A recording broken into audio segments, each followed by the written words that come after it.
Tous, c'est Steven et aujourd'hui dans cette nouvelle vidéo je vais vous expliquer comment réaliser le jailbreak d'iOS 7.1.1. Donc il s'agit d'un jailbreak de type tethered et qui fonctionne uniquement sur l'iPhone 4 dont je suis équipé ici. Pour commencer, vous reliez votre iPhone 4 à votre ordinateur avec le câble dock USB et ensuite vous allez ouvrir le programme qui s'appelle Geeksnow, comme ceci. Donc c'est un petit logiciel que vous allez pouvoir télécharger grâce au lien qui se trouve dans la description de la vidéo. Il fonctionne uniquement sous Windows, une version Mac n'est pas prévue donc il faudra que vous utilisiez Windows pour ce jailbreak. Vous l'exécutez et ensuite voilà comment ça se présente. On va pouvoir commencer la procédure en cliquant ici sur le bouton de jailbreak. Une fois que c'est fait, vous voyez que Geeksnow nous indique qu'on va devoir placer notre iPhone 4 en mode DFU. Donc pour ça c'est très simple, vous allez appuyer simultanément sur les boutons Home et Power pendant une dizaine de secondes. Donc vous gardez bien appuyé les deux. 7, 8, 9, 10, vous relâchez le bouton d'alimentation, le bouton Power, et vous continuez de maintenir le bouton d'accueil une fois de plus pendant encore à peu près 10 secondes. Et une fois que votre iPhone se trouve en mode DFU comme c'est le cas ici, l'écran reste noir. Ensuite, vous voyez que la procédure de jailbreak démarre, une petite barre de chargement va se remplir progressivement, juste au-dessus, on vous indique ce qui est en train de se passer sur votre appareil.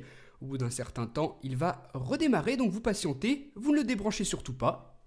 Donc ça peut prendre un certain temps, moi pour aller plus vite j'ai accéléré tout ça dans la vidéo, donc vous patientez pendant que ça se fait, et ensuite une fois que le logo iTunes et le câble apparaissent à l'écran, on doit à nouveau placer notre iPhone 4 en mode DFU, donc exactement comme tout à l'heure, on appuie simultanément sur les boutons Home et Power pendant 10 secondes.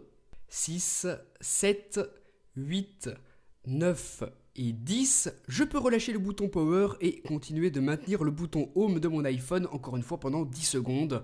5, 6, 7, 8, 9, 10, c'est bon, mon iPhone 4 est en mode DFU, la barre de progression sur Geeksnow va s'actualiser et vous aurez très rapidement cet écran gris.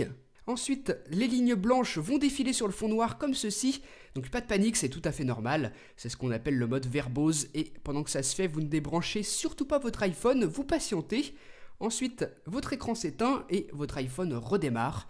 Vous vous retrouvez ensuite sur l'écran de verrouillage, vous pouvez déverrouiller votre iPhone 4 et vous avez maintenant Cydia ici. Vous pouvez l'ouvrir, le jailbreak est terminé, vous sélectionnez votre type d'utilisateur et maintenant vous patientez quelques secondes pendant que Cydia charge la page d'accueil et tous les paquets qu'il contient. Donc voilà comment il fallait s'y prendre pour jailbreaker iOS 7.1.1 sur iPhone 4. Je vous rappelle qu'il s'agit d'un jailbreak de type semi-untethered, ce qui signifie que si vous redémarrez votre appareil sans utiliser Geeksnow, eh bien certaines fonctionnalités ne fonctionneront pas. A chaque redémarrage, vous allez donc devoir faire un boot tethered avec Geeksnow. Je vous laisserai regarder l'article dans la description de la vidéo pour savoir comment faire. Et en attendant, moi je vous dis à très bientôt pour une prochaine.